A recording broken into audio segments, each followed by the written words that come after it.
Hello everybody, welcome back to the channel and to another simple recipe. Today I'm cooking this easy and amazing eggplant stew with bits of Lake Victoria sardine, also known as silverfish, ngezea, Mukene, Omena or dagaa. The stew is very quick to make, so tasty, super nutritious, and some you definitely want to add to your diet. Alright, first let's prep the silverfish by adding it to a wok set over medium heat and dry frying it for about 5 to 8 minutes. This is going to help to reduce that strong fishy smell because anyways, it's also going to release the flavor of the fish. When it's ready, transfer it to a bowl and add enough water to just cover the fish. This is going to help to soften it as well as give me the stock that I need later. Now add the sliced onions to your heated oil and cook until soft and translucent, about 5 minutes.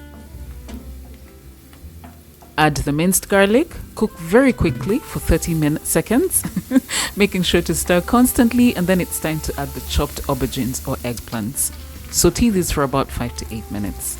I like it when my eggplants have softened a bit and are nicely coated with the oil, and at that point I know it's time to add my homemade tomato sauce. Now there's a link in the description below for you to check out if you want to learn how to make this versatile sauce. I'm also adding my curry paste and salt to taste.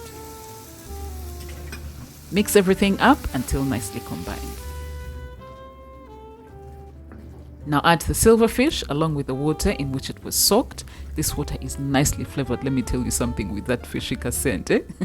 Stir everything up properly, then cover and cook for about 12 minutes.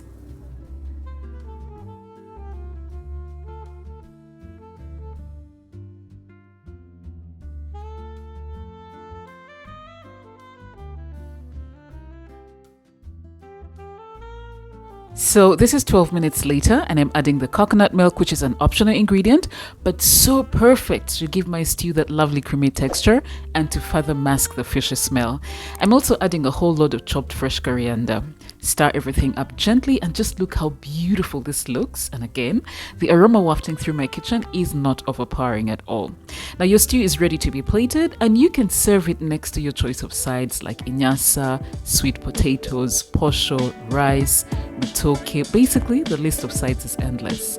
I thank you so much for watching today's video, and please like and share it if you intend to cook it.